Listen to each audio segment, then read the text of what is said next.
Hey, James G here. On today's video, I'm going to discuss some of the basic tools of Studio One 6.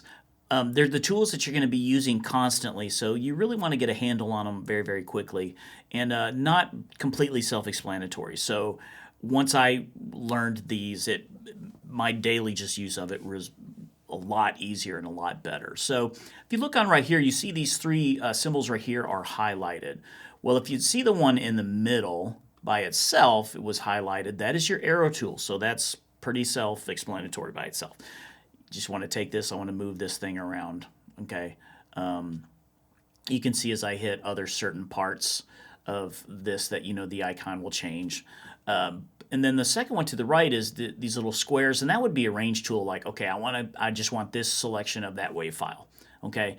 So what this bracket does is it combines both of those together and it links them. And if you hover over it, it'll say link arrow and range tools. And that's what it's doing. So now I can do either one of those functions depending on if I'm on the top half or the bottom half of the WAV file. So if I'm on the top half, you'll see the little plus sign, and so I'm still in selection mode. If I go to the bottom half, I now have the arrow. I can take that selection mode and move it around. And it's going to cause for there to be little split sections there. So let me undo that move. So now we're back to normal here. So very important if you want to be able to not have to go back and re-click. Okay, now I'm ranging now, and it just becomes almost just like one tool that just has those multiple purposes.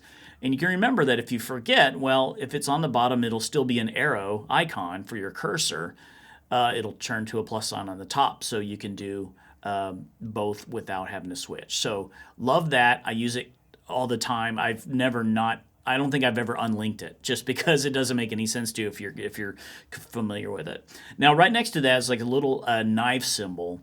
This little icon is the split tool. This is if I want to go right to a certain aspect. I know right here I want to make a split so I can do whatever I want with this particular selection there, and so now I can, here you see I've got two separate selections that I'm choosing.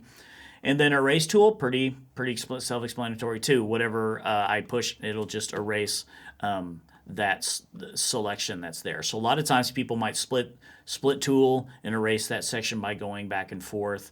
And quite honestly, you can also do it with the delete button as a quick, and that's most of the time how I do it. I just remember to delete it. But you can also go to that eraser and do it that way also. So these are about as basic as you get, but for a reason.